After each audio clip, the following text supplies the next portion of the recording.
अगर परीक्षा विवाद में नहीं हो तो समझिए कि बिहार में कुछ नहीं हो रहा है। हर परीक्षा विवादों से होकर के गुजरती है। बच्चे फॉर्म भरते हैं, फॉर्म भरने के बाद अपेक्षा रखते हैं कि वो परिणाम आएगा तो उसके बाद उनकी नौकरी होगी, लेकिन कि आखिर भारतीय जनता पार्टी वहाँ एक्शन में क्यों है कि मुकेश सहनी ने जो स्टेप उठाया है संजीव मिश्रा को ला करके, वो कहीं ना कहीं एक बड़ा ट्विस्ट लाने वाला है आने वाले चुनाव में। नोरमा ग्रुप, जो सोचता है वो करता है, आपके अपने सपनों का आशियाना।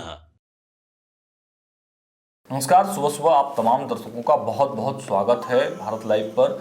देखिए, रातों रात लेकर हम आपके बीच में आए हैं और रातों रात में लगातार जो बीते दिन की घटना होती है, बड़े पॉलिटिकल घटना होती है, उस पर आज हम चर्चा करते हैं और जो दिन भर ट्रेंड में रहने वाली खबरों हैं उस पर विस्तार से बाबा बताते हैं कि आखिर जो ट्रेंडिंग खबरें हैं उसके पीछे की क्या कहानी है। तो सीधे मुद्दे पर चलते हैं और जो खबर की पोटली हमारे पास है उसमें पहला खबर, सहनी ने बढ़ा दी कांग्रेस की धड़कन। सीधे बाबा के पास चलते हैं। बाबा, सहनी ने ऐसा क्या कर दिया कि कांग्रेस की धड़कन बढ़ गई? देखिए सागर, सबसे पहले तो मैं बात कर लूं भारत लाइव के दर्शकों से। आप लोगों ने अखबार देखा होगा, अखबार में बहुत सारी चीज़ें आप लोगों को मिली होगी, बहुत सारी खबरें भी मिली होगी, लेकिन जिन खबरों की तलाश आप कर रहे थे वो वहाँ नहीं मिलेगी, वो यहाँ मिलेगी। क्योंकि इसी खबर पे आज पूरे दिन आप देखेंगे कि पूरा मीडिया जगत से लेकर के राजनीतिक गलियारे में चर्चा होगी। पहली खबर जिसका कि अभी सागर ने बताया कि सहनी ने टेंशन बढ़ा दिया है, धड़कन बढ़ा दिया है। एक तरफ आपको याद होगा कि एनडीए गठबंधन में कई लोगों की धड़कन बढ़ी है महाराष्ट्र के परिणाम और वहाँ सरकार गठन के बाद। तो दूसरी तरफ आपको एक बहुत महत्वपूर्ण बात बताएं कि इंडिया गठबंधन में जो उम्मीद थी 2024 के चुनाव से, वो उम्मीद पूरी नहीं हो पा रही है। अभी अभी आपने देखा कि कांग्रेस पूरी तरह से चित हो गई है। जहां कांग्रेस को कहा जा रहा था हरियाणा में कि वो बहुत अच्छा प्रदर्शन करेगी, वहां उसने कुछ भी नहीं किया। बिल्कुल। झारखंड की बात करें तो झारखंड में भी बहुत बेहतर नहीं किया है। वो तो जरूर कभी कभी होता क्या है ना कि जब चक्का आपका पंक्चर हो जाता है और 3 चक्का ठीक ठाक रहता है तो चौथा चक्का पंक्चर में भी कुछ दूर तक घिंचा जाता है। जी, बिल्कुल। तो कांग्रेस उसी तरह से घिंचा रही है। कांग्रेस की जो वर्तमान स्थिति है, कांग्रेस को इस बात का डर लगा और संपादक समन मिश्रा जी तो इस बात को ठोक करके अब कहना शुरू कर चुके हैं कि कांग्रेस को इस बात का डर हो गया है कि कहीं ऐसा ना हो कि उनका प्लेस जो है बिहार में सहनी ले ले। मुकेश सहनी जिस तेजी से आगे बढ़ रहे हैं, उनका ग्राफ जिस तरह से बढ़ रहा है, उस ग्राफ से देखिए बेचैनी तो सब में बढ़ी है। भाजपा में बेचैनी बढ़ी है, बेचैनी आपने देखा होगा कि दूसरे खेमे में भी बढ़ी है, यहाँ तक कि बेचैनी एक खास वर्ग में भी बढ़ी है। तो इन सब चीज़ों को लेकर के कांग्रेस ने जिस तरह से पुराने मुद्दे को उठा करके और अब झूठ मूठ का एक स्वांग रचना शुरू कर रही है कि यहाँ फेल हो गए नीतीश कुमार, बिहार यहाँ फेल हो गया, बिहार वहाँ फेल हो गया, ये सब झूठों मूठ का नीति आयोग का रिपोर्ट, दुनिया जहान, ये सब काम चलने वाला नहीं है। कांग्रेस को अपने आप को रिवाइव करना पड़ेगा, नहीं तो सहनी जो धड़कन बढ़ाई है, वास्तव में अगर कुछ नहीं हुआ तो पेस मेकर जरूर लगाना पड़ेगा। स्थिति वही है, अप्रासंगिक होते जा रहे हैं। बिल्कुल, सहनी बहुत तेजी से आगे बढ़ रहे हैं, बस इतनी बात समझ लीजिए आप। आपने देखा होगा कि पिछले चुनाव में 2020 के चुनाव में एक अचानक से जो एकदम हाशिए पर चली गई थी वामपंथी, उस सभी वामपंथी दलों ने अच्छा प्रदर्शन किया है। दैट मीन्स कि कहीं ना कहीं संभावनाएं तो हैं, लोग तलाश कर रहे हैं सही विकल्प की, और उस विकल्प में अगर कांग्रेस नहीं है तो निश्चित रूप से मुकेश सहनी है। क्योंकि जो समीकरण पहले कांग्रेस का हुआ करता था, जिस पर वो सरकार में काबिज रहती थी, वो समीकरण अब मिथिलांचल, सीमांचल और कोसी से लेकर के पहुंच गए हैं पटना। संजीव मिश्रा ने पटना में भी डेरा डाल दिया है। सप्ताह में 3 दिन पटना रहेंगे और 4 दिन सीमांचल, मिथिलांचल, कोसी में रहेंगे। जो लिस्ट आप देखिए कार्यक्रमों का जिस तरह से बना हुआ है, आगे बताएंगे उसके बारे में। चलिए, अगला जो टॉपिक है बाबा, बीपीएससी ने छात्रों को दिखाया ठेंगा, डेट फिक्स। देखिए, ये बीपीएससी वाला मामला, बीपीएससी ही क्या, बिहार में कोई भी परीक्षा जो हो रही है उस परीक्षा को अगर परीक्षा विवाद में नहीं हो तो समझिए कि बिहार में कुछ नहीं हो रहा है। हर परीक्षा विवादों से होकर के गुजरती है। बच्चे फॉर्म भरते हैं, फॉर्म भरने के बाद अपेक्षा रखते हैं कि वो परिणाम आएगा तो उसके बाद उनकी नौकरी होगी, लेकिन परिणाम आते हैं, उसके बाद से केस होता है और फिर लंबित हो जाती है उनकी नियुक्ति। ये सिलसिला तो चल ही रहा है। एक बार फिर से अगर बीपीएससी ने छात्रों के साथ धोखा किया, छल किया है, तो ये कोई बहुत बड़ी बात नहीं है, ये सरकार का नियम है। देखिए, याद होगा आपको कि तेजस्वी यादव छींक छींक करके कहते हैं कि यही नीतीश कुमार हैं जो कह रहे थे कि नौकरी कहाँ से देगा सरकारी, बाप के घर से पैसा लाएगा। आज एक बात तो निश्चित है कि तेजस्वी यादव के आने के बाद और तेजस्वी यादव ने बिहार में चुनावी तंत्र को बदल दिया था। 10 लाख लोगों को नौकरी, सरकारी नौकरी पहली कलम से देने का कह करके, और उसी के आधार पर 20 लाख लोगों को देने का वादा जो है नीतीश कुमार ने भी किया था। और तेजस्वी यादव के आने के बाद ही उसकी शुरुआत भी हुई थी। आपने देखा होगा गांधी मैदान के प्राचीर से जब नीतीश कुमार आए थे, अभी आए हुए 10 से 12 दिन हुआ था कि उन्होंने कहा कि अरे ये तो बोले थे हमको 10 लाख ना, हम तो देखिए 20 लाख कर दिए ना, यही लोग को अब देखना है ना।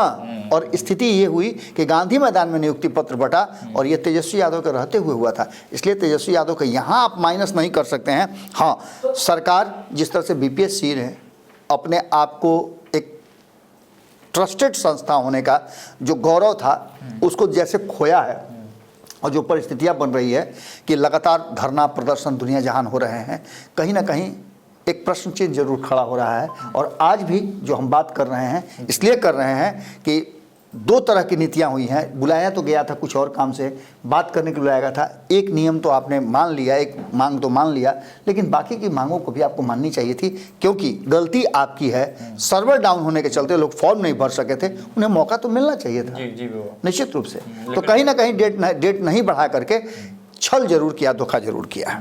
चलिए, तो आगे अगला टॉपिक पे चलते हैं बाबा। नीतीश को तेजस्वी दे भेजे तगड़ा मैसेज।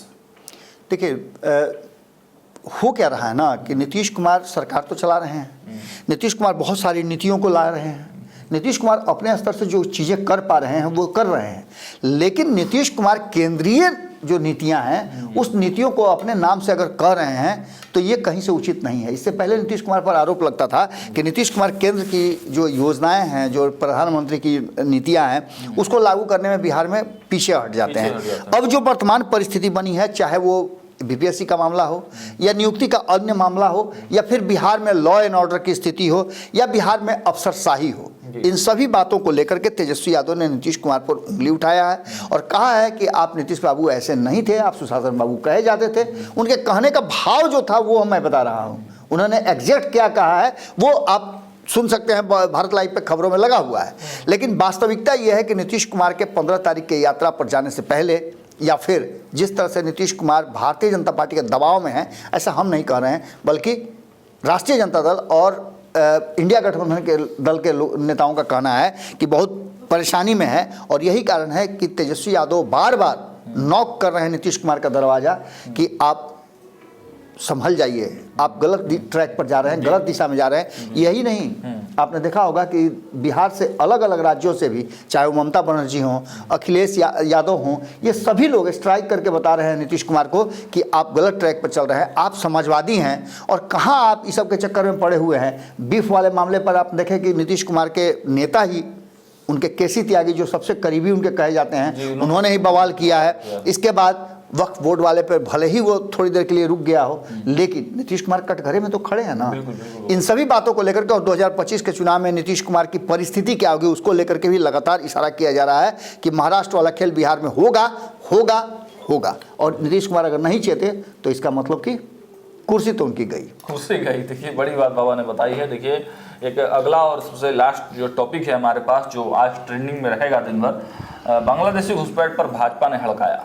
बाबा, बांग्लादेशी मुद्दा जो है वो बड़ा तेजी से चल रहा है। हमारे संपादक नमन मिश्रा ने भी देशनामा पर इसकी चर्चा खूब की है।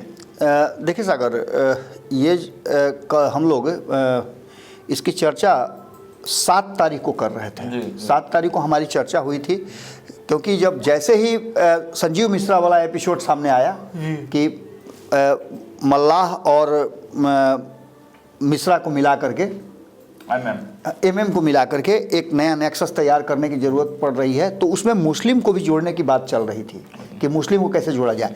वहीं हमारी चर्चा हुई, हमारा ध्यान वहाँ गया कि आखिर भारतीय जनता पार्टी वहाँ एक्शन में क्यों है, क्यों वहीं से यात्रा शुरू हुई है, क्यों वहीं हिंदुओं को जगाया जा रहा है। ये सारी बातें हमारे जहन में थी और हमने तभी ये फैसला किया था कि हम इस खबर को आइडेंटिफाई करेंगे, इस सूत्र को निकाल करके, इसके आंकड़े निकाल करके हम एक खबर करेंगे। संपादक नमन मिश्रा जी ने कहा था कि मैं देशनामा करूंगा तो इसी विषय पर करूंगा, नेक्स्ट मेरा जो होगा इसी विषय पर होगा कि हमारे देश में कितने लोग बाहरी हैं, बांग्लादेशी हैं, या कितने लोग बाहर से रोहिंग्या वगैरह आकर के हमारे यहाँ से आश्रय लिए हुए हैं, जिसको आइडेंटिफाई करेंगे। अब जो वर्तमान परिस्थिति बनी है कि बांग्लादेशी घुसपैठ को लेकर के भारतीय जनता पार्टी की तरफ से लगातार बयान तो आ ही रहे हैं। आपने देखा होगा कि सीमांचल के क्षेत्र को जोड़ करके और बिहार के सीमांचल और पश्चिम बंगाल के कुछ क्षेत्रों को जोड़ करके और कुछ झारखंड के क्षेत्र को जोड़ करके कहा गया था कि एक सीमांचल राज्य बनाने की, केंद्र शासित राज्य बनाने की। खैर ये तो चर्चा थी, इसका कोई ऑथेंटिक रिपोर्ट नहीं था। लेकिन जो वर्तमान परिस्थिति बनी है उसमें एनआरसी एक बार फिर से एक्शन में आना शुरू हो गया है।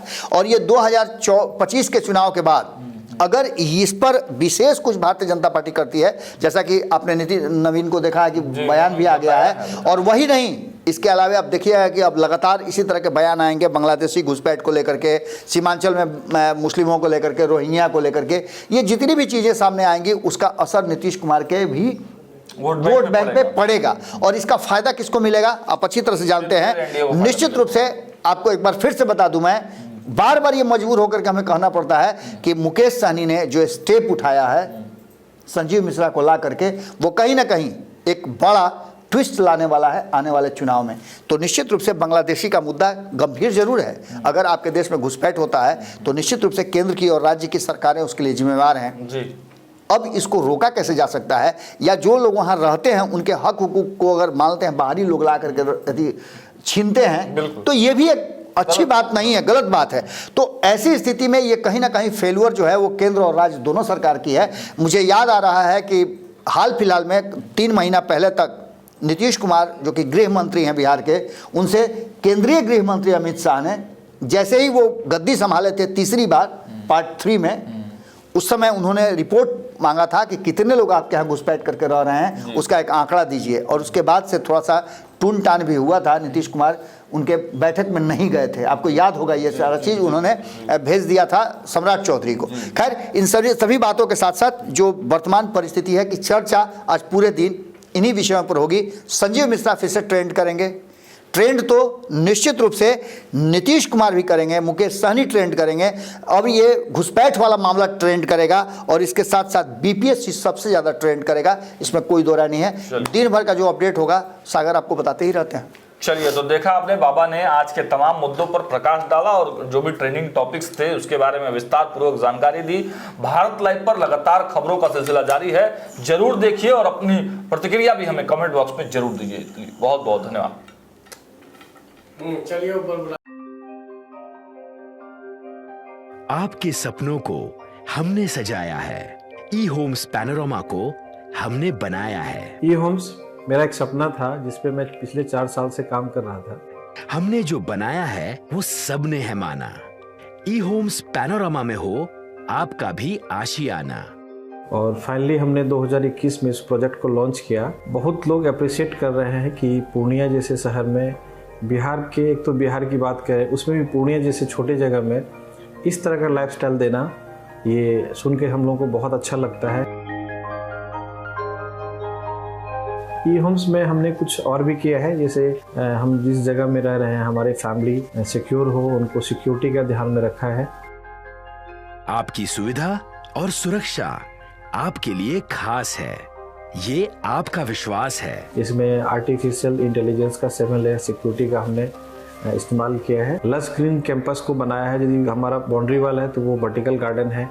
ये जितनी भी फैसिलिटी होता है एक इंटरनेशनल टाउनशिप में ई होम्स है, ये हम लोग विश्वास नहीं कर पा रहे हैं। जो भी हमारे मित्र दोस्त या जो भी हमारे बाहर के बाहर आते हैं तो हम लोगों को बहुत अच्छा सुनने को मिलता है और बहुत अच्छा क्रेडिट मिल रहा है। वो सारा हमने सिर्फ एक बिल्डिंग नहीं बनाया, हमें एक बहुत अच्छा लाइफस्टाइल दिया ई होम्स में, और मेरा एक सपना था जिसको मैं आज फुलफिल होते हुए देख पा रहा हूँ। ये आपका आवास है। ई होम्स पैनोरामा में अब आपका निवास है। E homes Panorama, luxurious lifestyle redefined. Panorama group, जो सोचता है वो करता है। अगर ये वीडियो पसंद आई और वह बिहार के राजनीति और बिहारियत से सरोकार रखेनी तो सब्सक्राइब बटन दबा के चैनल के सब्सक्राइब कर ली। ओजे एगो घंटी बा, ओकरा बटन दबा देला से कुल सटीक और मारक खबर रुआ मुफ्त में मिल जाई। अगर रुआ पत्रकारिता के हमनी के नया प्रयोग में सहयोग कर चाहतानी तो ज्वाइन बटन दबा दी। पेटीएम नंबर नोट कर ली 9386816700।